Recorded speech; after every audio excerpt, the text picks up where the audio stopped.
नंगौ बे समाव आं दायो दं गोदान दिल्लीनि राजघाटनि हिन्दुस्तानी साहित्य सभा भवनावहा आरो दिनैनि सानावनो बर' थुनलाइ आफादा जोनोम जादोंमोन। दिनै फैयै फैयै बर' थुनलाइ आफादनि गायसननाय साना 70थि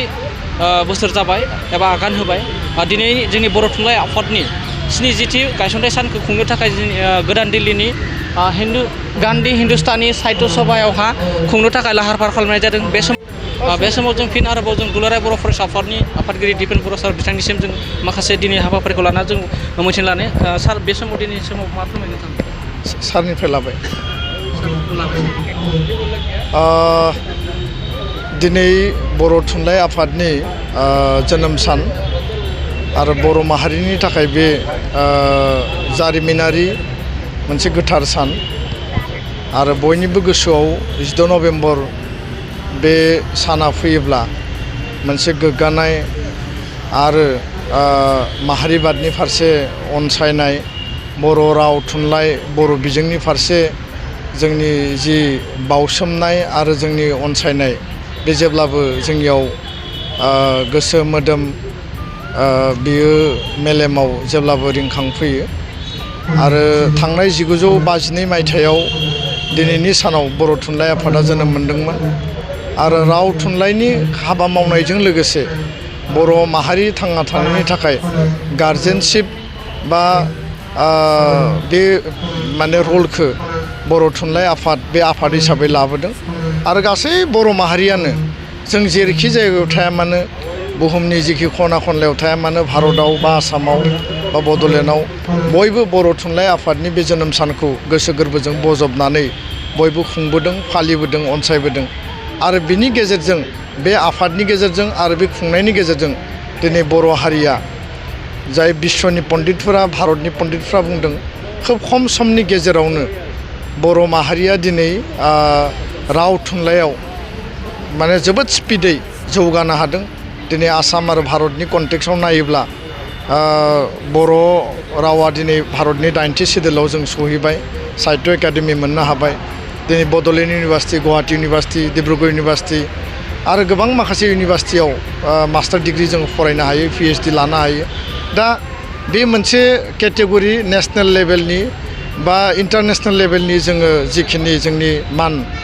माने जि मर्यादा बेखौ जों मोनबाय। नाथाय जोङो दाबो गोबां जोंहा समस्या दंबावो गोबां जेंना दंबावो आरो आं बेखायनो रमान हांखोनि जि जायफोर बिथांमोना हांखोनि थाखाय सोमावसारबाय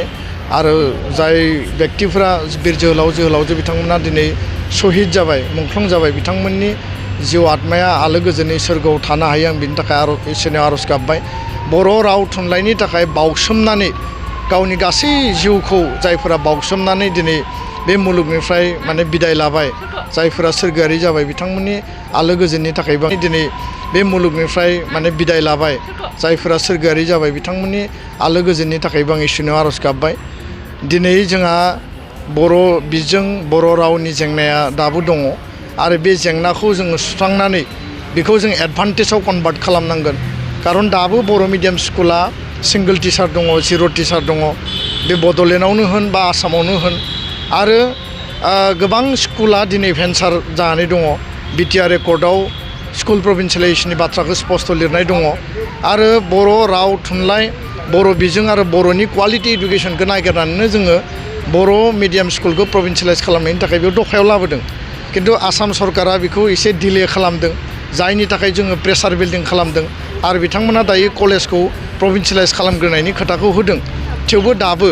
बियो माने आबुङै मावफुंजायाखै। दा बेखायनो स्कुल प्रभिन्सियेलाइजेसन टेट एपइन्टमेन्ट सिंगोल टिचार 0 टिचार स्कुलाव स्टुडेन्ट माने टिचार एपइन्टमेन्ट होनाय आरो मार्जार एमालगेमेसनखौ जोङो बर' मिडियाम स्कुलाव जोङो एमालगेमेसननि थाखाय जोंहा बादा गैया खिन्थु मार्जारखौ जों खालामनो होआखै। दा बर' मिडियाम स्कुलाव स्टुडेन्ट खमायलांदों बे जोंनि थाखाय मावनो गोनां आरो साननो गोनां। आरो बर' मिडियाम स्कुलाव जोङो बाइक रेलि सुबुं सांग्रांथि रेलियाव जों जेरैबायदि नुबाय स्टुडेन्टआनो गैया आरो जुदि स्टुडेन्टआनो गैयाबा बे मिडियामनि बे रावनि अबस्थाया उनाव मा जागोन। राव गैयाब्ला माने मिडियामा थानाय नङा मिडियाम थायाब्ला रावा थानाय नङा आरो राव आरो मिडियाम गैयाब्ला हारिया थांना थानो थाखाय गोब्राब जागोन। दा बेखायनो उनाव जोंहा गोबां मावनो गोनां दङ। दिनै जोङो समायखिरा लाफिननांगोन दिनैनि बे गोथार सानाव जे बर' माहारिनि थाखाय राव थुनलाइनि थाखाय बिजोंनि थाखाय जिखिनि खामानि मावनांगौ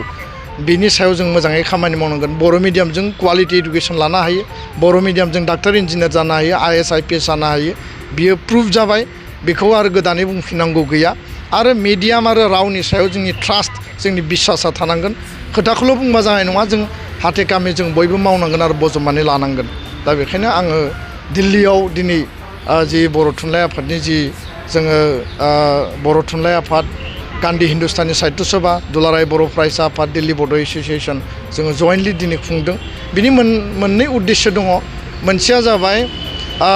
बर' राव आरो बर' बिजों बा थुनलाइखौ जोङो जोंनि लेयाराव जिखिनि जोङो मावबाय बेखौ जोङो नेसनेल लेभेलाव लाबोनांगौ खारन दिनै हिन्दी साहित्यनि बाथ्रा संस्कृत लिटारेचारनि बाथ्रा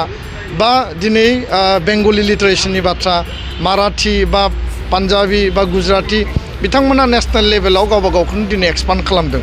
बर'आबो गावनि लेयारावल' कमफाइन थायाबासिनो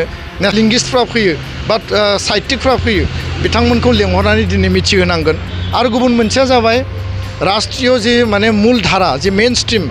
नेसनेल माने जि माने लेभेलनि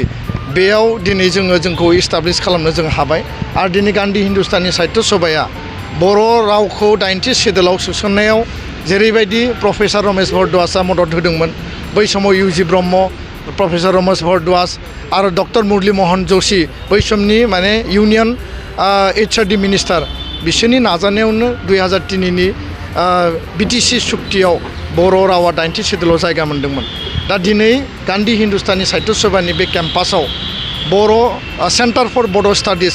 बर'नि राव थुनलाइ लिटारेचार आरो पाब्लिकेसन गासैबो बिथिंखौ मावनो थाखाय बेयाव मोनसे जोङो सेन्टार होदों मोनसे अफिस होदों आरो बिनि गेजेरजों जोङो उनाव बर' हारिनि खामानि मावलांनो हागोन बर' राव थुनलाइखौ जों एक्सपान्ड खालामनो हागोन आरो मेइन स्ट्रिम इन्डियानि जि माने सिस्टेम बे सिस्टेमाव दिनै जोङो जायगा लानो हाबाय बे जोंनि गोग्गानाय आरो देरहासारनाय गोजोन्थों।